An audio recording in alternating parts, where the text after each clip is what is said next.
Hi అండి, నమస్తే పిల్లలు, బాగున్నారా? కొత్త విషయాల ద్వారా మరింత గొప్పవారు అవుతారని ఆశిస్తూ సిఎల్ పిల్లల లోకానికి స్వాగతం. ఈరోజు ఒక మంచి వీడియోతో మేము ముందుకు వచ్చానండి. సరే, ఈరోజు స్పెషల్ ఏంటండి? ఈరోజుతో కొత్త ఆర్థిక సంవత్సరం ప్రారంభమవుతుంది. అంటే న్యూ ఫైనాన్షియల్ ఇయర్ స్టార్ట్ అవుతుంది. అది బ్యాంకింగ్ రంగానికి సంబంధించింది. సరే, ప్రపంచవ్యాప్తంగా అందరూ ఈ రోజుని ఏప్రిల్ ఫుల్స్ డేగా జరుపుకుంటారు. మరి ఏప్రిల్ ఫుల్స్ అంటే ఏంటి, దాని విశేషాలు ఈ వీడియోలో మనము తెలుసుకుందాం.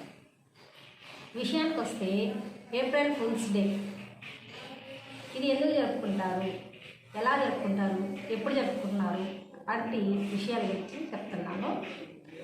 ఏప్రిల్ అనగానే మేము కూడా చిన్నప్పుడు చాలా హ్యాపీగా ఎంజాయ్ చేసేవాళ్ళము. ఒకరినొకరు ఆట పట్టించుకునే వాళ్ళము. నీ మీద అది ఉంది, నీ పైన బల్లి పడింది, నీ వెనకలు అది ఉంది వంటి ఇట్లాగా చిన్న చిన్న నవ్వులతోటి జరుపుకునే వాళ్ళవి. చాలా సంతోషంగా ఉండేదండి. అసలు విషయం ఏంటి, దాని వెనుక ఉన్న రహస్యం ఏంటో ఇప్పుడు చెప్పుకుందాం. తెలుగువారి క్యాలెండర్ ప్రకారము మనము న్యూ ఇయర్ ఎప్పుడు జరుపుకుంటామండి? చైత్రమాసం అంటే ఉగాది రోజు నుంచి స్టార్ట్ అవుతుంది తెలుగు నెలలో.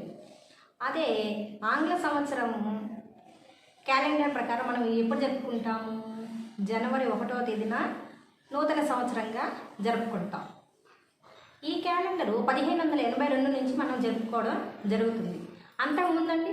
అంతకుముందు అంటే 1582వ సంవత్సరానికి ముందు జూలియన్లు వాళ్ళు జూలియన్ క్యాలెండర్ని అవలంబించేవారు అనమాట.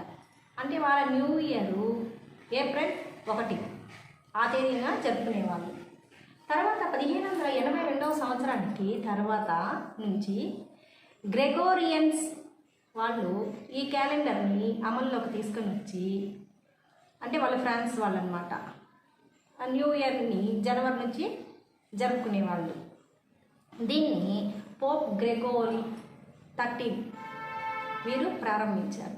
అప్పటి నుంచి జనవరి 1ని మనకు క్యాలెండర్ న్యూ ఇయర్గా జరుపుకుంటూ ఉండేవాళ్ళు అనమాట. ఇట్లా వాళ్ళు ప్రవేశపెట్టినా కూడా అప్పటి ప్రజలు ఏం చేసేవారంటే ఏప్రిల్ 1నే ఆనవాయితీ ప్రకారంగా న్యూ ఇయర్ని సెలబ్రేషన్ చేసుకునేవాళ్ళు.